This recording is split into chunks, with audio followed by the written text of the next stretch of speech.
ये जो आरएन जुलूस जो निकाले गए पूरे देश में, और उस जुलूस में हर जगह पर वायलेंस हुआ, चाहे मध्य प्रदेश हो, राजस्थान हो, गुजरात हो, कर्नाटक हो, गोवा हो, जहाँ जहाँ ये आरएन का जुलूस गया, प्रोसेशन गया, वहाँ पर वायलेंस हुआ।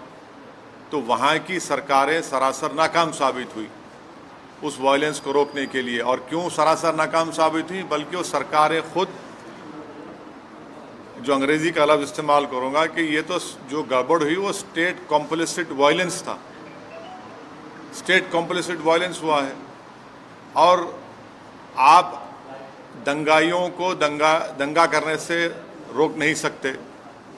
परमिशन जुलूस का देने वाली सरकार, जब आप परमिशन दे रहे हैं तो जिम्मेदारी बीजेपी और जो वहाँ की सरकार है उनकी होनी चाहिए कि कोई वायलेंस ना हो। तो जो भी वायलेंस हुआ आरएन यात्रा या जुलूस में, वो स्टेट कॉम्प्लिसिट वायलेंस है। और दूसरी बात यह है कि पत्थरबाजी हुई, फिर आप घर तोड़ देते हैं मध्य प्रदेश में। किस बुनियाद पे घर तोड़ते भाई आप? ये तो ये जेनीवा कन्वेंशन का वायलेशन है। आपको पकड़ना चाहिए उन लोगों को, अगर करे तो। आप घर किस बुनियाद पे तोड़ रहे हैं भाई? और एक ही कम्युनिटी घर तोड़ रहे हैं आप, क्यों? और आपको कौन ने अख्तियार दिया घर तोड़ने का? चलिएगा इलीगल है तो नोटिस दीजिए।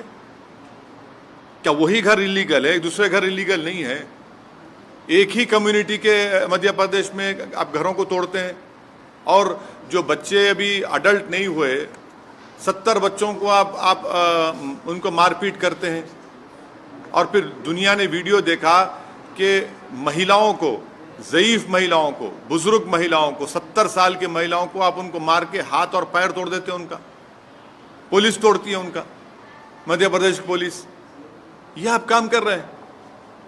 राजस्थान में हुआ, क्या कर राजस्थान कांग्रेस सरकार? भाई आपकी सरकार ने उनको परमिशन दिया। जब परमिशन आप देते हैं तो कैसा वायलेंस होता है? फिर घर जलाए जाते हैं, वहां पर दुकानें जलाई जाती हैं, टारगेटेड घर जलाए जाते हैं राजस्थान में, कर्नाटक में होता है ये। तो ये पूरे कंट्री में इतने 6-7 प्रदेशों में अगर हो रहा है तो ये देखिए, ये एक ऐसा नहीं है, पूरा प्लानिंग से हो रहा है ये। और आप टारगेट कर रहे हैं वो मुस्लिम माइनॉरिटीज को। सिर्फ क्यों कर रहे हैं भाई मुस्लिम टारगेट? आप पहले आप बोलते हिजाब नहीं पहन सकते, सेकुलर स्टेट है। गोश्त नहीं खा सकते, सेकुलर स्टेट है क्या? फिर आप कानून बना देते फिर उसके ऊपर। कहां पे रुकेगा बात? ये mob lynching, state sponsored violence, अब स्टेट कॉम्प्लिसिट वायलेंस, और संघ परिवार लो इंटेंसिटी वायलेंस कर रही पूरे देश में। ये परफेक्ट कर चुके हैं अपनी चीज को। लो इंटेंसिटी वायलेंस करते हैं, यहां करो, वहां करो, इधर करो। सरकार की जिम्मेदारी बताइए? सरकार की जिम्मेदारी है नहीं है। आप सो रहे थे, कैसा दंगा होने दिया आपने? कितने पुलिस वालों को सस्पेंड किया आपने? कितने आईपीएस अफसरों को सस्पेंड किया आपने? इससे बात साबित हो रही कि आपकी पूरी रजामंदी से, जिसको हमने कहा अंग्रेजी का लफ्ज स्टेट कॉम्प्लिसिट वायलेंस है, बिहार में होता है। हमारे खिलाफ बातें करते हैं, बकवास करते हैं। कैसे मस्जिद के बजा के झंडा लगाते हैं भाई? आप बताइए, कैसे लगाते हैं कोई भी? इसका जिम्मेदार कौन है? मैं हूं जिम्मेदार उसका। तो ये सब चीजें हो रही हैं। सर, करौली में बीजेपी तो ये अरेस्ट करने की एक्सोडस हो रहा है हिंदूज का, और कोई पुलिस वाला कुछ बोल रहा है कि मतलब सर वहाँ पुलिस वाला एडमिट करिए कि कैमरा पे गवर्नमेंट का फेलियर होता है इसके। राजस्थान करौली में जो कुछ हुआ, मध्य प्रदेश में जो कुछ हुआ, गुजरात में आनंद, हिम्मतनगर, खंभाट में जो कुछ हुआ, कर्नाटक में जो कुछ हुआ, गोवा में जो कुछ हुआ, वहाँ की सरकारों की रजामंदी से ये स्टेट कॉम्प्लिसिट वायलेंस हो रहा है। और टारगेट पे कौन है? कौन उस प्रोसेशन का परमिशन देता है? सरकार देती है। तो सरकार जब देती है तो सरकार कैसे वायलेंस होने देती है वहां पर? और फिर मध्य प्रदेश में, राजस्थान में घर जलाए जाते हैं, दुकानें जलाई जाती हैं, और मध्य प्रदेश घर तोड़ते हैं। किस बुनियाद पे घर तोड़ेंगे भाई आप? कौन से कानून तहत तोड़ रहे हैं आप? बताओ, कानून बताओ हमको। और आप मासूम बच्चों को, 13-14 साल के बच्चों को पकड़ के पीटते हैं, मारते हैं, रोड पर लटाकर उनको। सर ये बताइए, रामनवमी के दिन जेएनयू में एक ये मटन नहीं खाना या नॉनवेज नहीं, आस्था के लिए आस्था मेरी आस्था नहीं है क्या? मेरी आस्था भी है हिजाब पहनना, मेरी आस्था नहीं है। तो आप एक काम करिए ना, फिर जितना एक्सपोर्ट होता है गोश्त उस दौरान में बैन करिए इंडिया में। मैंने गोश्त का एक्सपोर्ट आप बैन नहीं करेंगे क्योंकि आपको डॉलर मिलते हैं, और वो जो मासूम बेचारा जो दिन में 100 रुपए 200 रुपए कमाता, उसके कारोबार को आप लगाते हैं। आस्था की बुनियाद पर देश चलेगा या संविधान के ऊपर चलेगा? बता दीजिए आप। फिर मेरी आस्था क्या क्या होगा बताइए? मेरी आस्था भी है रमजान है, फिर शराब की दुकानें क्यों खुली पड़ी हुई है? क्या देश संविधान से चलेगा या आस्था पे चलेगा आप? यानी आपकी आस्था सबसे इंपॉर्टेंट है और दूसरों की आस्था क्या भाड़ में जाए? आपने हिजाब की बात की तो कहा नहीं भाई यूनिफॉर्म है, फिर यहां पर यूनिवर्सिटी में क्या गोश्त खाना क्या आस्था आ गया? कहां से देश कौन सी राह पे जा रहा है?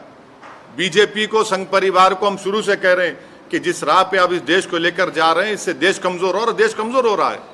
ये सरकार की जिम्मेदारी है। आरएसएस कहां से सर? आप हाँ, आप आरएसएस को नहीं जानते, हम जानते हैं ना। आरएसएस का स्टेट वायलेंस बोल रहे हैं। आपको हम बोलेंगे किताब पढ़ो। We our nationhood defined, bunch of thoughts, ये 2 किताबें आप पढ़ लो जिसमें आरएसएस के उस वक्त के सर संचालक खुद कह रहे हैं कि जब जुलूस निकलता था तो मैं बाजा बजाता था बोल के।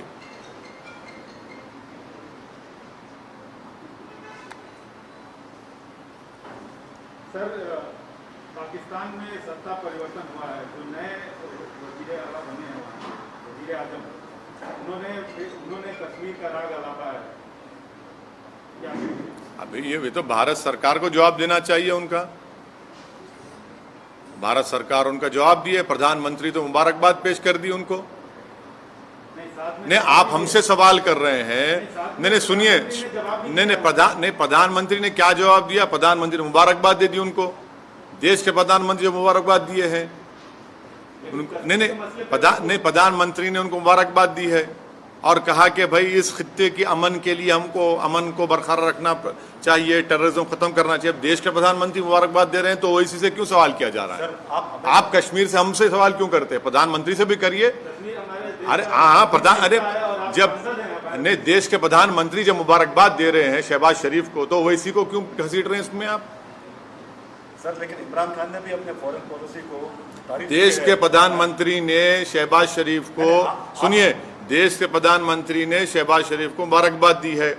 देश के प्रधानमंत्री ने, जब शहबाज शरीफ के बड़े भाई नवाज शरीफ प्रधानमंत्री थे उस मुल्क के, तो अफगानिस्तान से अचानक जब उन्होंने देखा कि शहबाज शरीफ के घर में लाइट दिख रही तो उन्होंने उतर गए, वहां पर दावत में चले गए बिन बुलाए मेहमान बनकर। हैं, हमको क्यों बोल रहे हैं? फिर उसके बाद पठानकोट हुआ, आप प्रधानमंत्री से पूछिए, वो मुबारकबाद दिए हैं। फॉरेन पॉलिसी नहीं, लेकिन अरे हम प्रधानमंत्री ने जो मुबारकबाद दी है शहबाज शरीफ को, असदुद्दीन ओवैसी को क्यों पूछ रहे हैं आप? प्रधानमंत्री चीन के ऊपर नहीं बोलते। प्रधानमंत्री चीन का नाम लेने से डरते हैं। प्रधानमंत्री वो इलाकों में जहां पर आज हम पेट्रोलिंग नहीं कर सकते, उन हिस्सों में जो भारत का हिस्सा पे चीन बैठा हुआ है। डेप्सांग में क्या हो रहा है, हॉट स्प्रिंग में क्या हो रहा है, डेमचौक में क्या हो रहा है, प्रधानमंत्री बोलते ही नहीं है। और मैं प्रधानमंत्री से कह रहा हूं कि हम इनकी खामोशी से ऐसा लग रहा है कि कहीं सियाचिन हमारे हाथ से चीन ना छीन ले। ये खतरा है देश के लिए। सर, हम आपसे सवाल इसलिए पूछ रहे हैं कि पाकिस्तान के वज़ीर आज़म ने कश्मीर की बात उठाई और कश्मीर के कई मसलों पर आप सरकार को घेरते रहे हैं। जब देश के प्रधानमंत्री चीन पर नहीं बोलकर शहबाज शरीफ को मुबारकबाद देते हैं तो ये सवाल देश के प्रधानमंत्री से पूछा जाना चाहिए, असदुद्दीन ओवैसी से नहीं। मैं देश का प्रधानमंत्री नहीं हूं। देश के प्रधानमंत्री ने खुद मुबारकबाद और मीठे मीठे अल्फाजों में शहबाज शरीफ के प्रधानमंत्री बनने पर उनको मुबारकबाद दी है। हाँ, तो आप अच्छा, आप अभी प्रधानमंत्री के स्पोक्स पर्सन बन चुके हैं, जर्नलिस्ट नहीं रहे आप। मुबारकबाद पेश करता हूं आपको। तो देखिए, ये सवाल करने का मतलब ये है कि मैं अपनी देशभक्ति को साबित करूं। और प्रधानमंत्री जब शहबाज शरीफ को मुबारकबाद देते हैं उस पर क्या बोलेंगे आप? आपकी जबान चुप हो जाती है। अरे मैं आपको उल्टा सवाल करना चाहिए प्रधानमंत्री से, बीजेपी से। दूसरे मुल्क का वजीर आजम हमारे कश्मीर के बारे में बात उनके कर रहा है, आप सुनिए, सांसद हैं हमारे। उनके उस बयान के बाद ही मेरे देश के प्रधानमंत्री ने शहबाज शरीफ को मुबारकबाद दी। आप ही दे दीजिए। हाँ, आप ही दे दीजिए। देश के प्रधानमंत्री दे दिए ना, देश के प्रधानमंत्री दे दिए, शहबाज शरीफ को मुबारकबाद दे दिए। अब नहीं मालूम, हो सकता है घर में दावत है चले भी जाएंगे, क्योंकि जब नवाज शरीफ के पास गए थे खाना खाने। कश्मीर वाले मुद्दे पे आप क्या कहेंगे सर? क्या कहेंगे हम तो शुरू से कह रहे हैं कि 370 हटाना एक कॉन्स्टिट्यूशनल ब्रीच था। बोलिए आशीष साहब। Sir, 2014 onwards, we have witnessed more justice kind of incident. We have witnessed now reaching several of certain persons who are yet to proven guilty or accused in court. You see, this is clearly a state complicit violence, number one. Secondly, this is a collective punishment being given to one particular community. Third, this is a grave violation of Geneva Convention. Fourth, under what law the government of Madhya Pradesh has demolished houses of the Muslim community. Fifth, if they were illegally built, you cannot arbitrarily demolish any house. You have to give a notice. Sixth, you can regularize those houses. Seventh, it clearly shows their biased attitude of the Madhya Pradesh BJP's chief minister and his government towards the Muslim minority, because it is a state complicit violence. Earlier it was state sponsored, then it was mob lynching, now it is state complicit violence, and they have failed in protecting the properties and the life of a particular Muslim minority community. And the last point which I want the people of India to remember, how is it that the old Muslim women were assaulted? 70-year-old Muslim women, their elbows were broken, their heads were smashed.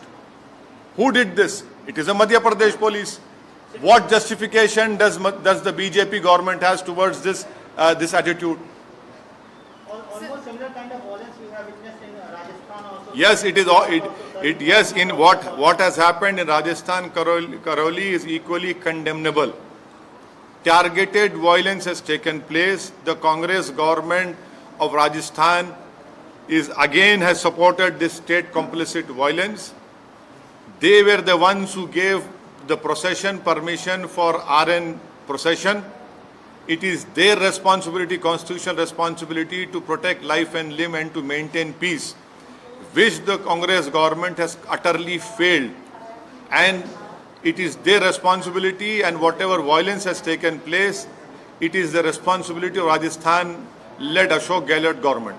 Jharkhand also witnessed such a similar. Yes, not only Jharkhand, even Karnataka, even Goa, even Karnataka.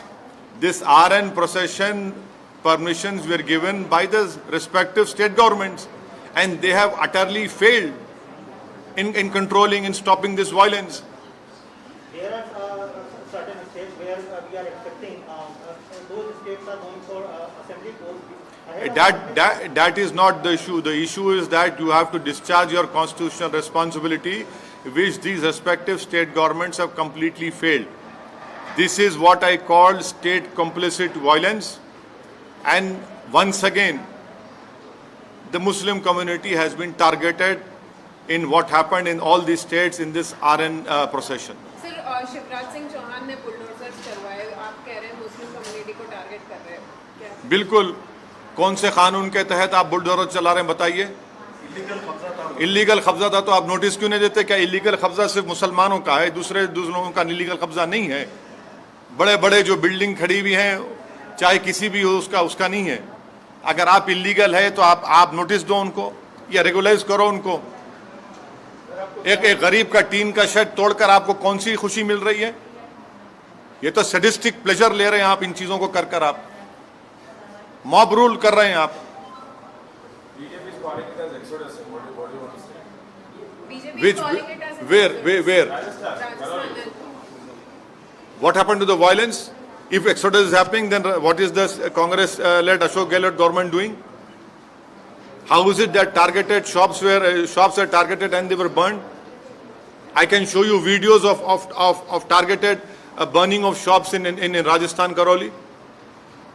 It is that government has failed in controlling the violence, and the Sangh Parivar has mastered this art of low intensity violence.